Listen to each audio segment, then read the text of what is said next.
How to move your downloads folder to another drive in Windows 11.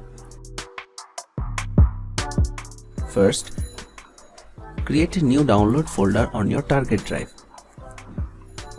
like this. Now let's move your existing downloads folder to the new location. Open File Explorer, then click on Home in the left sidebar. Then right click on Download folder. Select Properties and navigate to the Location tab. Here you will see the current path to your downloads folder. Click on Move and a dialog box will open. Navigate to the new downloads folder you created on your target drive. Select it and click Select Folder.